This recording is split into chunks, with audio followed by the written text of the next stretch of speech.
Welcome in, everyone. TGIF. It's time for the First Call podcast. These weeks just fly by. We get to Del Mar's biggest weekend of summer, Pacific Classic. He's Scott Shapiro. I'm Jeremy Plonk. We're representing First Bet and Express Bet.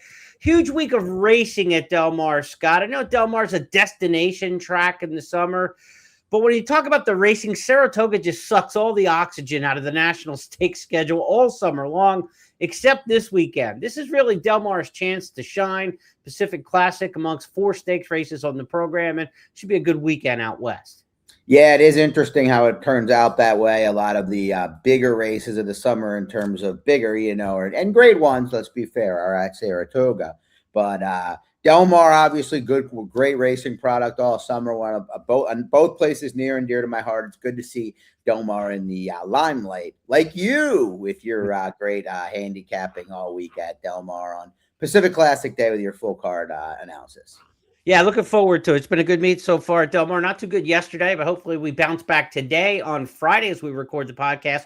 $30,000 carryover in the pick 6 at Del Mar, so keep that in mind. Top jock Juan Hernandez not in action today because this morning he was at York Racecourse in the UK winning aboard Basio for Wesley Ward in the Group 1 Nunthorpe Stakes, one of the top sprints in the world. So congratulations, Juan Hernandez. I saw video of him hopping into a helicopter, still wearing his silks, to get to the airport to fly back because he's got to ride Pacific Classic Day tomorrow at Del Mar. Juan Hernandez, a man on the move, again, winning the Nunthorpe. Strike while the iron's hot, man. That's what these guys do. You got to give them credit.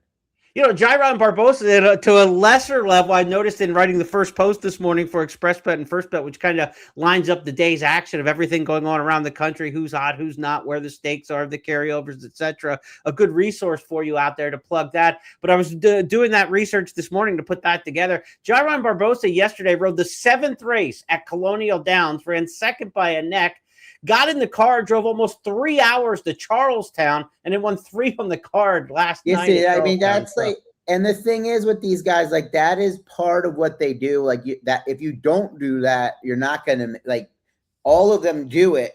It's just the traveling is the part that we don't see. That, I mean, I know these guys make a lot of money and we get critical of them, especially the ones that make the most money because they can get passive at times over it because of it. Yeah.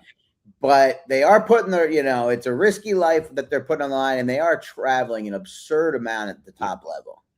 And that kind of effort is kind of where you see guys really ascend. I remember several years back, 4 or 5 years ago, Christian Torres was leading jockey at Remington Park, a meet that opens tonight, by the way, and I followed closely. I used to work there for years in the 90s. But Christian Torres was leading jockey at Remington Park. On the dark days at the beginning of the week, he was going over to Oaklawn, and their meet hadn't started yet, to work horses on Mondays and Tuesdays at Oaklawn. Hot Springs to Oklahoma City is not close. I mean, it's like 7-8 hours. It's a haul to get to Hot Springs from Oklahoma City. And then as the leading jockey to go and work horses there, and I said, this guy's going to be a top jock at Oaklawn very soon with that kind of work effort. Yeah. And bam, there he was, leading jockey at Oaklawn, moving to the Kentucky circuit. And now he's certainly raised his profile. You see that with some of the riders, and even a high-profile guy like Juan Hernandez, the effort to get to England, to get back to ride Pacific Classic Day tomorrow. Wish him well and safe travels, of course, as he globetrots around the world. Let's talk about the races we're going to handicap here on the podcast. We're going to get a look in from our newest partner, Matt Bernier, a little bit later on the show for the Pacific Classic. So let's talk about the races we're going to handicap on this podcast over the next half hour or so. For those of you on our traditional audio channels, here are the races that Scott and I are going to handicap. We're going to start at Saratoga. Hey, it's a big weekend at Del Mar, but Saratoga still has the Ballston Spa in the Grade 1 Alabama. To Gulfstream Park, we'll go for the Miss Gracie Stakes. Up north to Woodbine. No hangover after the King's Plate. We'll talk about the Seaway Stakes at Woodbine. And then to Del Mar. The stakes quartet that we will handicap include the Green Flash in race number 5. The 9th on the card, the Grade 2 Del Mar Oaks. The Pacific Classic, Grade 1. You see Hit Show in the photo there spotlighted for those of you on our video channels. And the Del Mar Mile, wrapping things up, race number 11 on the card from Del Mar on Saturday. All right, so again, for those of you on our audio channels, thanks for joining us all these years. For those of you watching on video, whether it's X or YouTube, be sure to smash that like button, comment in the comment section, help us grow the audience here for the First Call podcast. Very happy to have you along. and we're ready to handicap some winners here, Scott. Let's get things started at Saratoga. It's the Grade 2 Ballston Spa, race number 10 on Saturday's card. Mile and the 16th on the turf here. Named for the town, a couple miles away from Saratoga. You go to the Performing Arts Center, the SPAC, and you just go out a little bit, 4 or 5 miles, and you hit the village of Ballston Spa. Neighboring town, the namesake of this race, but it could be called the Chad Brown. He's won it 8 times, and he's won it 3 of the last 5 years. So you expect Chad to have a presence in these Philly Ameriturf races at Saratoga. He's got it. He's got Play with Fire. He's got Suggesta. He's got Grayosh. He's got 3 of the, 8 entrants in this race. Sure does. I think he's won it 8 times. I don't know if you mentioned the exact number, but it's definitely his, sorry if I missed it, his race. But, Suggesta is suggested by odds maker David Aragona to be a heavy favorite here, 7-5. She does come out of 4 Grade 1 races. Mm-hmm. I get it. But, we talked about it way back at the time that Jenny Wiley was a pretty underwhelming Grade 1 this year for that race. Yep. And then she lost to Diana, which is fine at a 1.8 miles over a yielding, but then lost them at just a game. So I don't think she's got to win this race by any stretch. But I do like another Chad Brown runner. I think One More Time is going to be a popular alternative, and that makes sense. She just won over the course, but she had things her way that day over the inner turf, and it's an extra 16th of a mile. She's over 2 at that distance, and her last couple of wins, have been at a mile. So I also don't see any chance that she gets away with an easy lead like she did the last time. You got Suggesta in here because Chad's got 3. He's not just going to let her walk on the lead, and you've got long ago putting the blinkers on with Kendrick. I think Play with Fire is a Chad that's very dangerous in here at a big price based on the morning line. Second off the bench, 4-year-old season. I know lost by a neck and not really with an excuse, had a good trip last out, but you're just getting a really good price. You should get a really good trip, and you should get you're going to get the advantage when you see Pratt go elsewhere. People are just going to look at that and just make assumptions based on it. And I get if you're Pratt, who you're riding, though. I mean, so it's not as if it's surprising. I think Play with Fire is the value in here. I think could be the best race of her career, and if it is, I think she wins. No Pratt, but you're getting Manny Franco having a dream summer, a career summer for him at Saratoga. Just has an absolute fabulous meet. A couple jock notes. We already talked about Juan Hernandez traveling the world and the jockey carousel, if you will, on the Chad Brown runners in this race. Announced this morning in a report from David Grenning at Daily Racing Forum that Irad Ortiz tried to give that bum ankle a go and work some horses in the morning and couldn't do it. His comeback has been delayed, so we are not going to see Irad Ortiz on Saturday at Saratoga, and his return is a bit up in the air right now. I guess in the NFL world, we'll say he's day-to-day, Scott. Yeah, but if he's not riding Counting Stars tomorrow, he's week to week, because that's that's almost, we'll get to the race very quickly here, but 1 to 2, 6-horse field, $600,000 purse. If you don't see him in that race, if you don't see him ride tomorrow, you're saying today, meaning Friday, then I think it's week to week. I'm going to go week to week, because then he's also going to give up on the idea of winning the meet, probably. I don't know what the standings look like right now, but and Travers Day sitting on the calendar in a week, right? So you've got to get back. Like for him, injury wise, do you want to come back this week or give it another this week or Travers, or maybe Friday to get ready for Travers? Yeah, good point. Yeah, so let's knock on wood. Hope the best for Irad Ortiz. Ozara, defending champ in the Ballston Spa, but she hasn't been in the same kind of form. She's only won for 5. Since then for trainer Miguel Camap. We'll see if the defending champ can make some noise in the Ballston Spa as well. But Scott's going for the other Chad, Manny Franco, aboard Play with Fire. Top choice in the Ballston Spa. That's race 10. If you're looking at a potential daily double, it rolls into race number 11, and that might be the way to attack. It is the way to attack multi-race wagers, whether it's a daily double, pick 3, pick 4, pick 5, pick 6. You got to get in and out of the Grade 1 Alabama in race number 11, because you're not going to get a lot intra-race, and certainly betting Counting Stars, a heavy favorite on the nose, isn't necessarily a great way to make hay either. So the multi-race bets late in the day, Saturday at Saratoga, are going to be a key. Yeah, this is the kind of day where if I feel like Counting Stars absolutely can't lose, and I honestly, if I'm going to put it together a pick 6 ticket on myself and put $100 or something, couple hundred in personally, I'm going to have to be very confident if I'm singling a 1 to 2. If I'm singling a 3 or 4 to 1, then it's a little bit but I don't want to go down with a 1-2. But on everything I've looked at so far, it's very hard to imagine her losing. The horse, you've got a filly in her own barn that she just beat handily and ran her best race of her career. I mean, maybe measure moves, I guess you could make the case you get the other Cassie, but then really you're looking at the fact that My Gun's Loaded is the one with the upside. And it's just a big ask for a horse that's got run out of the Wilson. I mean, I don't have a lot of confidence when these top trainers run their horses out of the Wilson chute. That might be a fake thing right now I'm seeing or thinking in the meet, but until further notice, I just don't feel like those races are a very good quality. I don't care the condition. And that last race, he runs a filly out of the big maiden win with the good pedigree that was 18-1. He runs. I just don't think this is a filly that Chad thought a lot of until maybe now. Maybe she's just gotten. So to me, you're asking for an awful lot to beat a filly that has been awesome, as we'll take a look.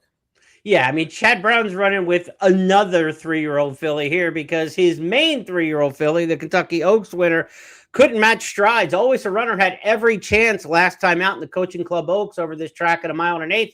Couldn't do it. So at 1 1/4, he's going to take a shot with somebody else. Let's go back to the CCA Oaks. There's a hold at the rail for Always a Runner, and she confronts Counting Stars once again. These two hook up at the top of the stretch in a showdown at the Spa. Always a Runner, the Kentucky Oaks winner on the inside. Counting Stars going with her. These two head to head, and Counting Stars has another gear and opens up with authority. Counting Stars takes control of the division with a resounding victory in the Coaching Club American Oaks. That'll rip your heart out. Horse. And she's been unbelievable. I mean, 10 races in her form cycle with absolutely no break dating back to last September. I followed the Oaklawn meet and handicapped every one of their stakes races for the track newsletter last year. And so when they ran her in the Astral Stakes a little overnight, I was like, okay, she's kind of nice. They came back 13 days later in a race called the Year's End for 150. And I'm thinking, okay, they're just trying to shove because they know they're going to get an easy purse here, an easy pickup, as she was a 6-5 favorite in that race. But she's not really much. If you're running her back in December on 13 days rest in a stakes race called the Year's End for 150, I'm thinking they don't think that much of her. So I was kind of against her earlier in the spring. But boy, she's proven to be much more than I thought. And I think much more than the connection stuff, because I think that campaign that she had last year certainly wasn't the kind of campaign you're looking at if you're thinking, oh yeah, she's still going to be in her form cycle 11 races from now and be 1-5 in the Alabama. Absolutely agree. I mean, I never thought very much, and that's where you kind of, a lot of times I like to try to read between the lines. You do too, not just be numbers based or what you see on the track.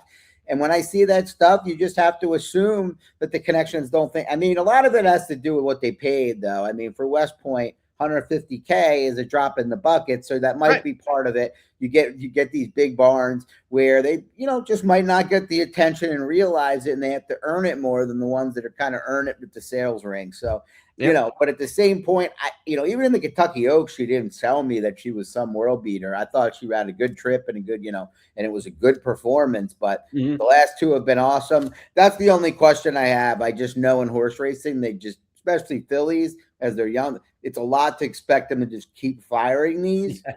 But on everything on handicapping, I'm not going to try to beat this horse. That's what I said going into the Coaching Club Oaks. I picked against her at even money. Said she's got to kind of, the bloom has to come off the rose at some point.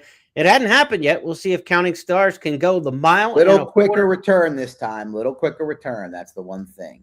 It's been a race. Nitrogen won it last year for Mark Cassie. He'll try to win it back-to-back. And just all the big names seem to deliver in this race in recent histories. Nest, Malathot, Swiss Skydiver, Songbird. I mean, Royal Delta. The good ones win this race. And she's obviously been the best one of the 3-year-old filly crop this summer after she put away the Oaks winner last time out in Always a Runner. Hey, there's only 4 other horses in this race, right? Or 5 other horses. 2 of them are going to become grade 1 1 type, right? They're going to get grade 1 type running second or third in here and be worth a lot more as a broodmare. So you've got a 40% chance in this race to really up your broodmare value, becoming a grade 1 placed runner second or third. They're not going to look back 3 years from now when your horse ends up in the sales ring and wonder how many horses were in the field for the Alabama. It's going to say grade 1 placed in the Alabama next to 2 of these runners, probably maybe 3 different ones if Counting Star isn't on the board, but we certainly expect her to be. That's a look at Saturday's action from Saratoga. Let's go south now to Florida. Gulfstream Park, 1 mile on the turf. It's the Miss Gracie Stakes coming up here around 2 turns. A field of 8 lined up in this particular spot. Scott, who you liking at Gulfstream? Yeah, this is an interesting race. I'm going to take it. I don't see a lot of speed, and you know how the Gulfstream turf course can play. Can't say I've been following it every day down there on the course, but I could generally say this time of year even more so than the time of year in the winter, as it's been winter. As we start to get into the championship meet a little bit, but speed generally plays well over this course. And I'm going to try the first-time turfer for Safi Sorokin, daughter of Charlatan. This one. 2 good efforts to kick off her career at Tampa, and then a speed and fade battling last time out and fading. But a half the summer in Tahoe was no world beater, but was 4 for 15 with 3 of those wins on the turf and routes. And one of them at Kentucky Downs, 1 at Indiana, and 1 at Laurel. So, some competitive circuits. I think this one goes to the lead, and if she can, take to the surface and the distance, I think she has a big chance.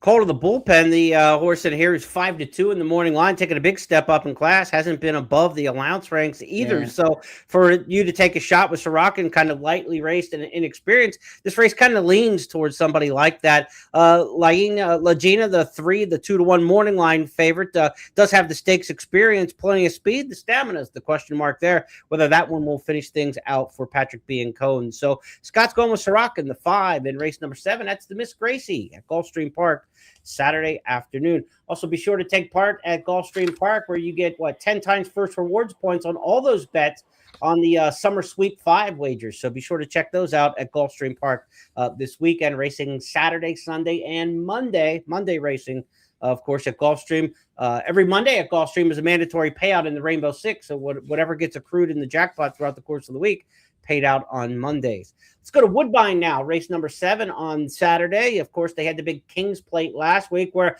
Luster was dominant. The 3-year-old fillies owning the Canadian sired and Canadian bred runners this year. And Luster, of course, the Woodbine Oaks winner and King's Plate winner, is going to be put away for a little while and not come back for the rest of the Triple Crown. She's going to look towards Keeneland in the fall in the Queen Elizabeth II Challenge Cup. So a little follow-up from what we saw at Woodbine last week, Scott, with Luster. Who's the big stakes winner this week?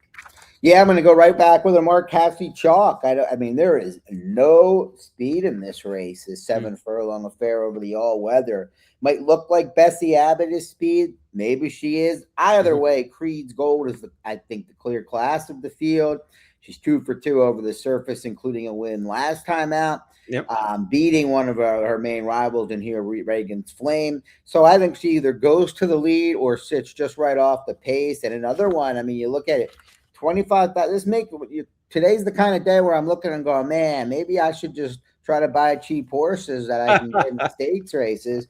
$25K in a grade 3 has already made $516K. I mean, this is an easy. I mean, there is the easy game of betting horses. We all know how easy that is, but then owning them is even easier, apparently. Yeah, sure. This is the part of the podcast where people go, this is not financial advice. Right. This is strictly for entertainment. This is not financial advice to expect to get $500,000 horses out of $25,000. Hopefully anybody that would find this podcast worth listening to in a week like this, it isn't the Derby, knows that. That's pure sarcasm. I joke, but Woodbine's, feature here, the Seaway's been a race that Mark Cassie's won the last 2 years. He's looking for a three-peat. He's got 3 shots in here, you mentioned, with Creed's Gold as the favorite. Bessie Abbott's also a Mark Cassie, and then the third Cassie, and here's the 2 Elysian Field. Safi Joseph bringing Reagan's Flame back again here at Woodbine, a horse who had been down in Florida with Safi and then been staying up at Woodbine in between races and running up there on the synthetic. a national and international barn for Safi Joseph this week. He's going to have horses, too, on the West Coast at Del Mar. It's been a tough summer for Safi at Saratoga. I think he's won for the meet right now, but he's winning everywhere else. Wouldn't be surprised there if his runner, Regan's Flame, is right in the mix in the Seaway Stakes. That's race number 7 at Woodbine on Saturday. All right, let's go from Canada to the West Coast and where the turf meets the surf at Old Del Mar. We've got 4 stakes races to handicap for you coming up on Pacific Classic Day, 11 race card. Regular post time, no funny business in terms of the times at Del Mar. They're going to start at 2 o'clock Pacific, 5 o'clock Eastern on Saturday. Post times are a half hour apart throughout the card. This whole thing gets done in 5 hours. God bless them. A big race day with a 5-hour card, which is a beautiful window at Del Mar, not stretching things out to these 7.5 hour cards that we tend to see here on some of the big race days at racetracks. I, for one, am a fan of the lineup that they've got set up and the way it's scheduled on Saturday at Del Mar. I've got full card picks for Del Mar's program already posted at expressbet.com and at news.first.com. Spot plays the rest of the days of the week, but we certainly have a full card lineup set up for you for Del Mar. Scott's going to give us his thoughts on 4 of the stakes races, starting in race number 5. It's the Green Flash. How about Notorious going for a 4-peat? You say, well, that's impossible at Del Mar. We saw Gold Phoenix do it in the Del Mar Handicap last year, win the same race 4 years in a row. Notorious, trained by none other than Phil D'Amato. Gold Phoenix, trained by Phil D'Amato. Phil knows the way to a 4-peat, Scott. I hope so. This isn't going to be a rush to the window wager for me at 5-2 on the line, but I think this horse is going to be tough to beat. He ran really well last time. I know he lost as the favorite. I don't. A lot of times you see it with these closers in any race, but particularly these turf sprints coming off the bench that generally don't break that well, but break well off the layoff because they're sprinters. They're not generally just dead out of the gate or they're done. But this horse broke too well, and they didn't go fast for him. And I think Sumter, they didn't go fast, but yet they kept everybody in the race. So he probably, he would have been better off with the trip Sumter got, who also was second off the layoff. So to me, this is the race they care about with Notorious. He ran 4th last year in his race coming in. I'm not worried that he lost that race. I thought it would help with his price. I made my picks before the morning lines came out. Your pick is a little more exciting in this race, I presume. I forget who you have in this race. I get Sorrento Sky. I've got the other D'Amato in here, and we're going to get to see both of them. They run 1, 2, 3 in that key allowance race. I do think this allowance prep is the key to the race. Sumter won it. Notorious was second. Sorrento Sky, watch the third-place finisher in the way he's really striding late in this race, and that's kind of what got my attention. I think this is a horse who was too close to the pace in last year's Green Flash, and I think they learned a little something against this level of horse, take them farther back and make the one run like they did in that allowance race. I think at even weights this time, this is a horse that gets weight this time, and last time was at even weight. So about a 4-pound shift in the weights here could help Sorrento Sky as well. Let's go back to that allowance race. It was July 19th, Del Mar, race number 3. Back. Nesso's Last Hurrah and Motorious together 3rd and 4th. Sumter is 5th with 5 lengths to make up. Then Sorrento Sky and Call Me Corey. 22.26 that opening quarter mile, and they're coming to the top of the stretch. Flyover and Booksmart side by side as they turn for home from Nesso's Last Hurrah. Motorious trying to get going with Sumter on the outside. They're both closing in. Here comes Motorious and Sumter. They're right together, taking the lead at the 16th bolt together, and Sumter's in front. Sumter to beat Motorious. Then comes Sorrento Sky in 3rd.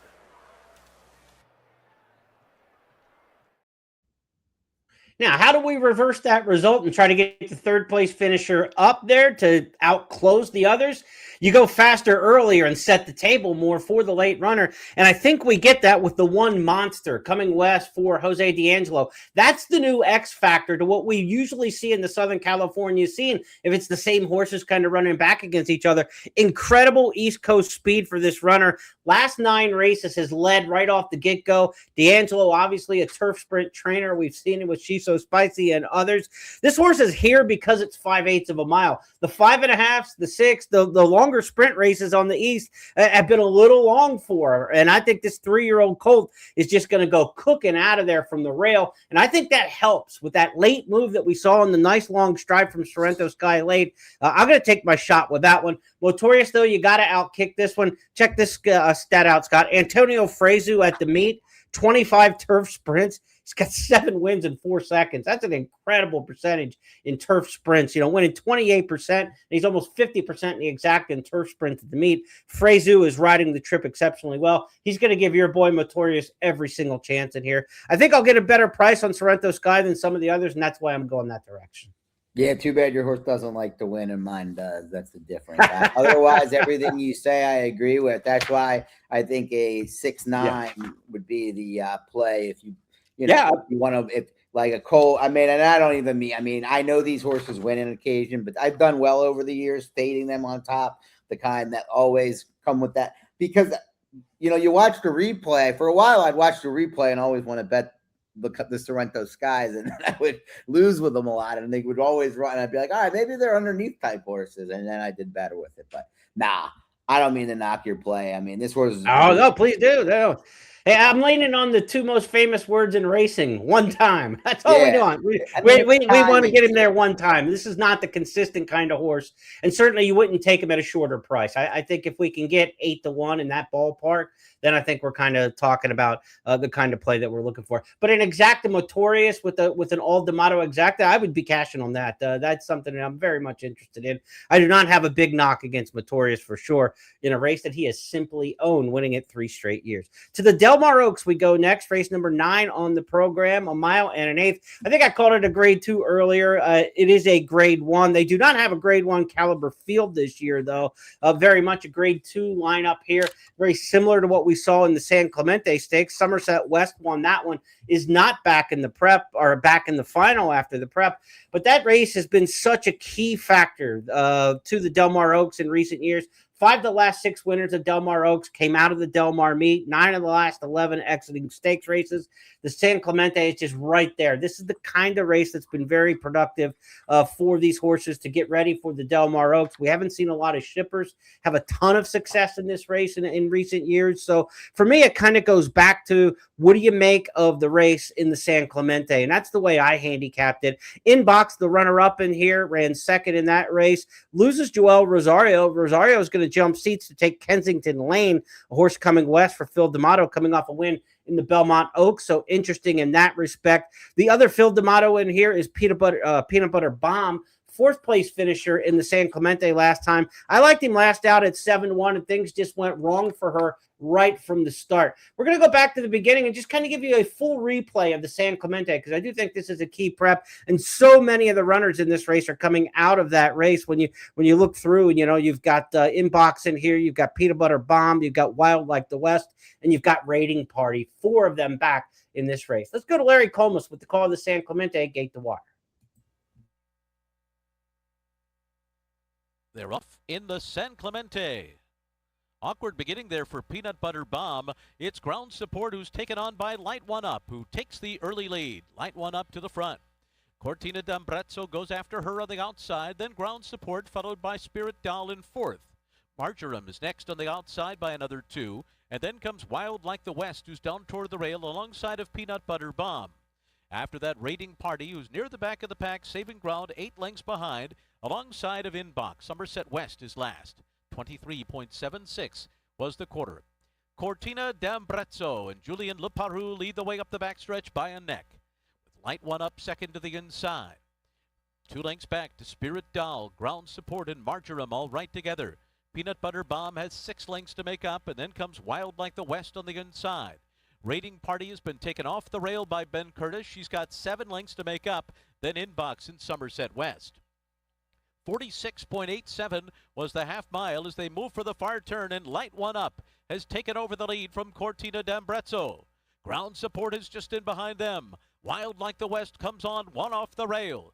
Then to the outside as they come to the top of the stretch is Spirit Doll, and she is on the move as they turn for home.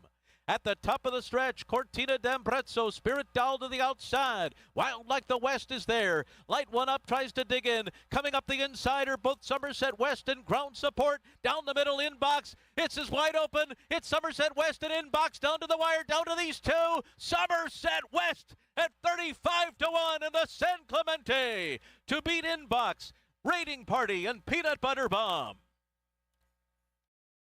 Wild finish in the San Clemente. Now we've got some new faces to assess into the race. The shippers in here include Define, coming off a win at Ellis Park and Maiden Company. Kensington Lane, as we mentioned, for Phil D'Amato, second off the plane, winning the Belmont Oaks after exporting from Ireland. And then the other shipper in here to talk about is Tam Tam, the 3-horse in here for Phil Bauer, coming from Churchill Downs in the summer meet there. Tam Tam's been a horse who's been very successful in winning at a mile on the Teppan Stakes. We'll try to stretch out to a mile and an eighth in this one.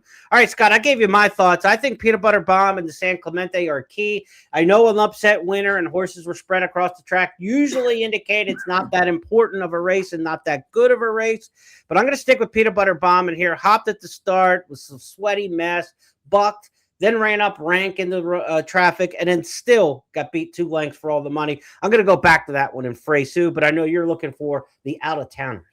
Yeah, I mean, I get it. That would be the one I would bet, given price and all, because I am siding with the fact that that wasn't the race that it normally is, because of it being won by a long shot, because of it being a little chaotic.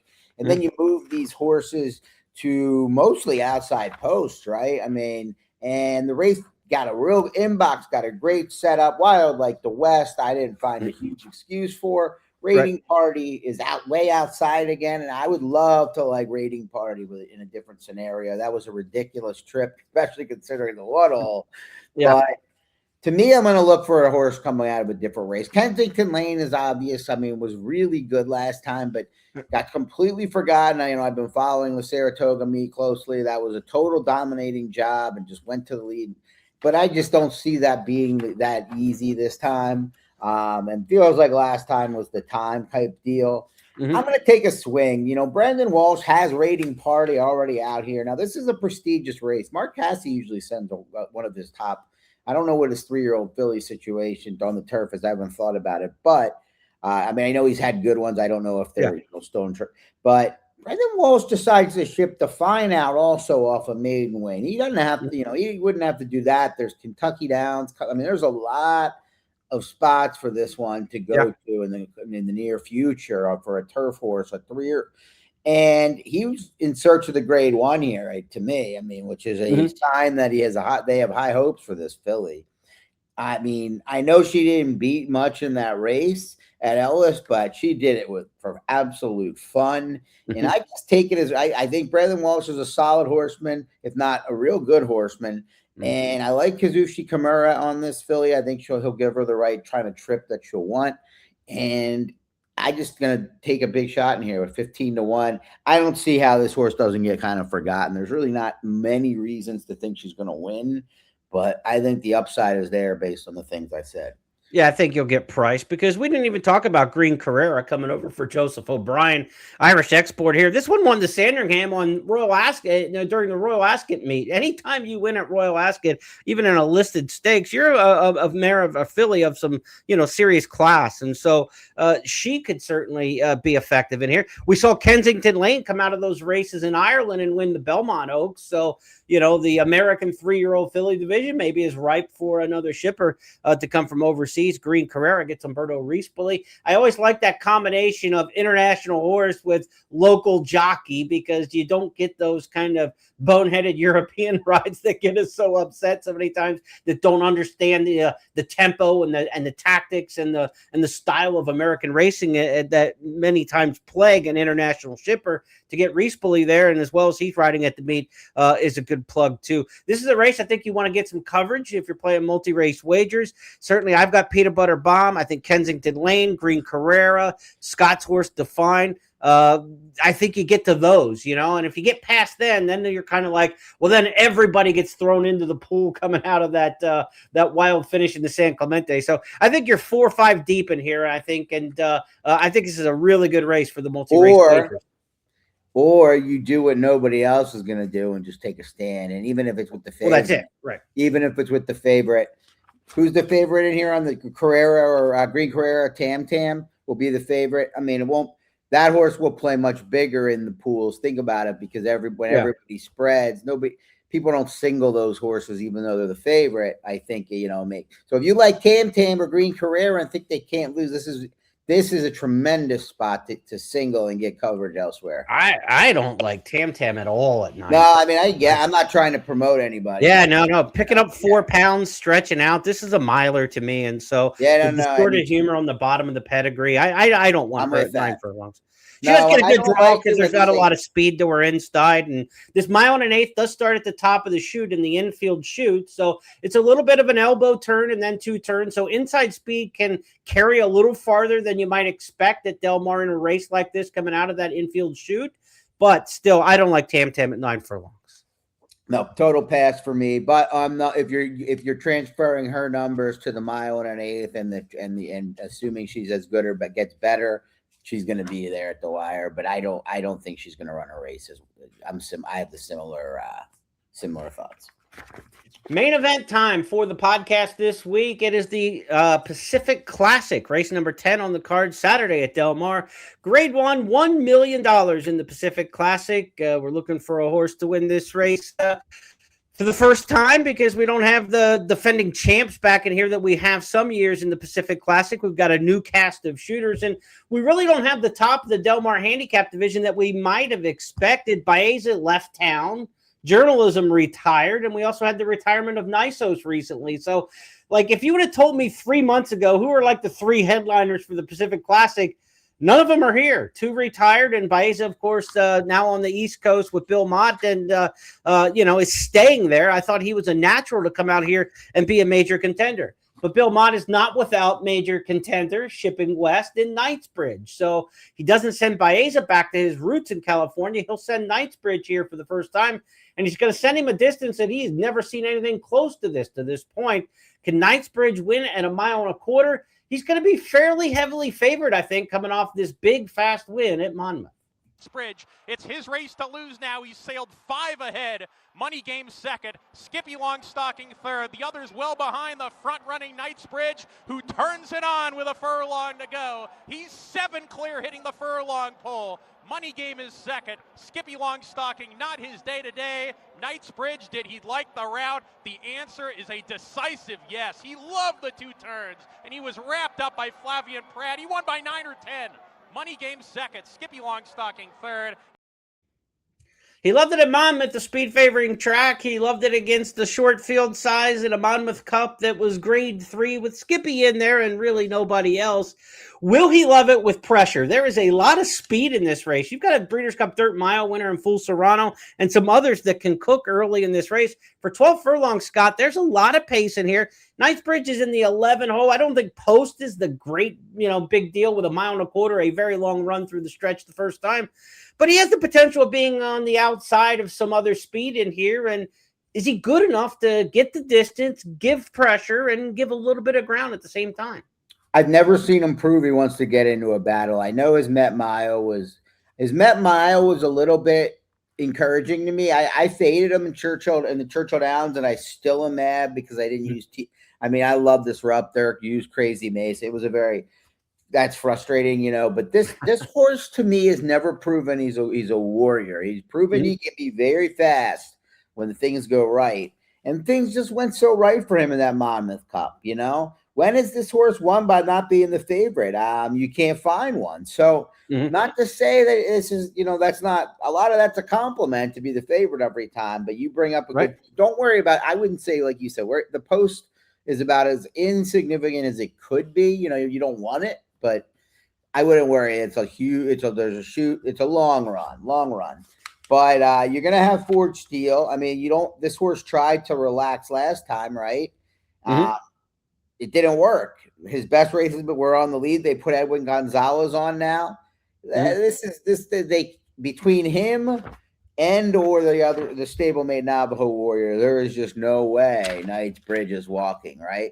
Right. So He's either got to go run the best. To me, he's got to run the best race of his life to win. I mean, I don't care about the numbers, but you got to let him beat you as a gambler in this spot. And I'm a little bit. I have a bias because I just don't think this horse has shown he's a warrior. So until he does, But I also obviously am not huge fan of the connection, right? But not in junior aside, But he's a horse you got to try to beat, Jeremy. I've got pass with a question mark written next to like 4 horses in this race. Like, can they pass anyone? And he's one of those in that mix. So these races either fall apart or the best speed of the speed just prevails and nobody comes, and nobody can, forge past the one who's most brilliant on this particular day. I will say, watching the videos at First.TV, the workout videos from Saratoga and Del Mar, that Knightsbridge is training very well. I thought he looked very good on video. He's going to come up to the race in excellent form. He's not going to bounce off the race at Monmouth. Now, again, it's a 1.25 miles. It's a road trip. We like Del Mar. This is not a surface that everybody likes. It's different. There's Santa Anita horses that don't like Del Mar, So the trip out there is no guarantee to take a short price. Ford Steele, I know his race 2 back in the Gold Cup at Santa Anita was absolutely awesome.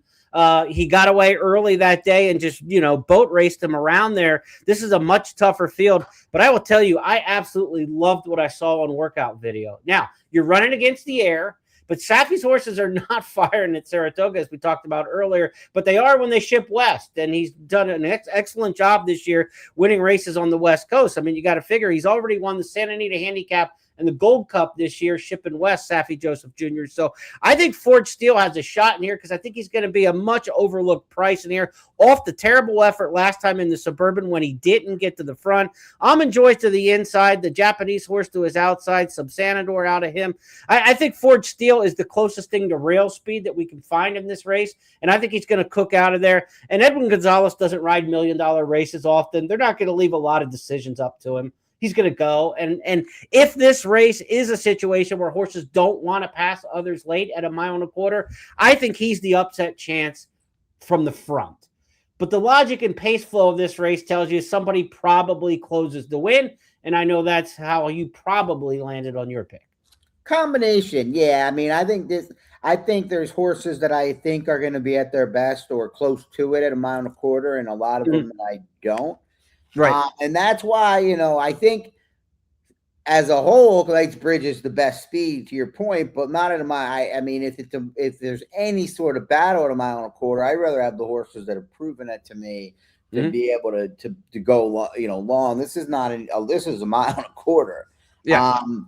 But I do trust Hit Show to get 1.25 miles. He's 1 for 5, but with 2, he's hit the board in a couple of them, but those are, the couple Dubai World Cups. We won one, and one of them was this year, where it was the 2 best horses in training by far at the time in Magnitude and Forever Young in the world. I don't care about his last race. When races like that, when someone goes to the front and doesn't stop, Hit Show is not going to be good enough to win those races. But this is a very fun race. But other than Knightsbridge, it's a great, I'm not knocking it. I don't think it should lose. It's a grade 1 race. But the way, it's a kind of race where if you look at Hit Show's PPs, he does very well in. It's when he moves up, the Blame, he got a brutal trip. He should have probably won that race. He won the Mine Shaft. He got second to Magnitude in the Clark. I mean, he's just a very consistent horse that always comes with his run, should get the distance with no problem, and has shipped around and won. So I just think he's the best horse to bet on in this race. Yes. We've got 2 horses that have won in 1.25 miles. Ford Steele, of course, won the Gold Cup at Santa Anita, 1.25 miles, 2:01 and change, which is going to be fast enough to win this. They're not going to go run a 1:59 in here. I don't think anybody's going to run a 1:59 2-minute kind of 1.25 miles. This will be a 2:01 kind of race. And of course, Hit Show won the richest of the 1.25 miles races when he won the Dubai World Cup. So, I mean, we've got horses that are proven at 10 furlongs. They're going to have completely diverse styles. I think the most likely scenario is a wire job or a meltdown. And if it's a meltdown, you've got the right horse. If it's a wire job, I hope that I've got the right horse at the right price. But we will find out. And a very interesting addition to the Pacific Classic that we haven't mentioned, the Japanese Raider Finger in here. He's been aimed at this race for some time. He's a horse from Japan who won the Tokyo Derby, a listed stakes on the secondary circuit. He's from the B level in Japan. He's not from the top level like Tokyo Racecourse and the major level of racing in Japan this year. He's kind of been second tier, but he's a horse who's got early pace about him in his races in Japan. But looking at the fractions of those races, going back and watching some of the videos, much slower, 52 and change and stuff like that to the half. I mean, he's going to have to chase much faster horses and then sustain it over a mile and a quarter. I'm not wild about him in this particular spot. I didn't think they came home particularly fast in that Tokyo Derby last time, despite it going fairly slow early on. 204 and change, obviously, but, tracks are deeper, sandier, beachier over there. So you can't just look at the raw time, but the percentage of the race that it took to finish versus start, he didn't pick it up, and he didn't really kind of show to me that he's going to handle this kind of horse in the U.S. Scott, I watched him jog. They had some jogging video of him at First.TV. He did not have a workout here in the U.S., but the day he was on the track was the 17th, so about 5 days before the race. What would that have been, like Monday? On the track, he was a hot mess, completely broke out, sweating profusely. We've seen this a lot with the Japanese horses when you watch the Derby works or the Breeders' Cup works. They take a little while to acclimate, and some have run exceptionally well here in the U.S., but he didn't give any kind of great visual vibe from the little bit that I saw there. His trainer, though, Tanaka, has only had one horse come here to the U.S. with Rousham Park, ran second by a neck in the Breeders' Cup Turf at 22-1. So the trainer's been here before and had a pretty good success at a price. It's mixed signals for me on Finger. I can't necessarily come up with the right digit. I got to let him beat me. He's a 3-year-old coming over here, taking on older. You mentioned the class. He says more better horses than he's faced. You mentioned the Japanese. I did get a good feel, more than I ever would have otherwise, being at the Derby for a number of years when the Japanese were sending multiple horses over, and being on the work show and talking to Kate, forget the name, but she's their Japanese. Kate Hunter, yeah, Kate Hunter on a couple of radio shows I did, but just got a little bit of a feel. I think you got to be pretty special to come over and win in general, unless you've already proven form here, and you just haven't seen anything yet from this horse. So you got another horse I'm willing to let beat me. I will say, though, from an excitement factor, it's probably the most exciting prospect if he wins this race on what it can mean towards Breeders' Cup and things like that. Knightsbridge, I don't know, would Knightsbridge even go to the Classic? No, he's going to be the dirt mile either way. Right, because Baeza and Sovereignty are already playing for that race for Mott. If things work out well. Speaking of the Breeders' Cup Classic Division, earlier this week, we welcomed a new member to our team at First Bet and Express Bet. Racing analyst and betting analyst for NBC Sports, Matt Bernier, joined our team, and he's going to give us some Breeders' Cup divisional rankings each and every week. And he started off this Tuesday by talking about this specific Classic Division leading into the Pacific Classic. Time for Bernier's Best here, Tuesday, August the 18th, 2026. In this video, I'll be discussing my top 4 contenders for the Breeders' Cup Classic Division. If you're curious, my opinions on the rest of the Breeders' Cup divisions, head on over to expressbet.com. Here, it's quite simple. Going to be going in reverse chronological order, 4 to 1. We begin with Knightsbridge. He'll be running in the Pacific Classic this weekend out of Del Mar. More about that at the end of this video. We know on his best day what he's capable of. He is remarkably fast, but the unknown, twofold: distance and class. Can he do that, what we saw at Monmouth Park in July against better horses, and can he do it at 10 furlongs? Number 3, Magnitude, kind of fits the same bill. The difference is we know he can do it at 10 furlongs. We know he can do it against the best of the best. If you can just forgive his dull efforts at Saratoga, really there's not much to knock about a horse like Magnitude. Number 2 is the reigning horse of the year in Sovereignty. It was good to see him get back to one of his better performances with that big win in the Whitney. Maybe he is a bit of a horse for course at Saratoga, but that doesn't mean he can't win elsewhere. And obviously this year's Breeders' Cup happens to be at Keeneland, so we'll see what the big boy can do. But to be the man, you've got to beat the man. And on top, number 1, I have last year's Breeders' Cup Classic winner, that being Forever Young. Look, truly a globetrotter. He'll be making his prep, his return to the States here in the Jockey Club Gold Cup. That'll be on opening weekend at Belmont Park. He may be taking on Sovereignty in that spot. But again, the idea that on his best day, simply put, I think he is the best dirt horse in the world, and he should get the jump on a horse like Sovereignty. I have Forever Young on top in the Breeders' Cup Classic division as of the middle of August. But I mentioned the Pacific Classic. Not only is it going to be an important race for Knightsbridge, it might be an important race for you on the gambling front. And from a contest standpoint, for the first time ever, you can play along in the Pacific Classic Betting Challenge over at ExpressBet. Try to take advantage of feeders on both Thursday and Friday to earn your $4,000 seat into the Pacific Classic Betting Challenge. And again, you can play it again at ExpressBet.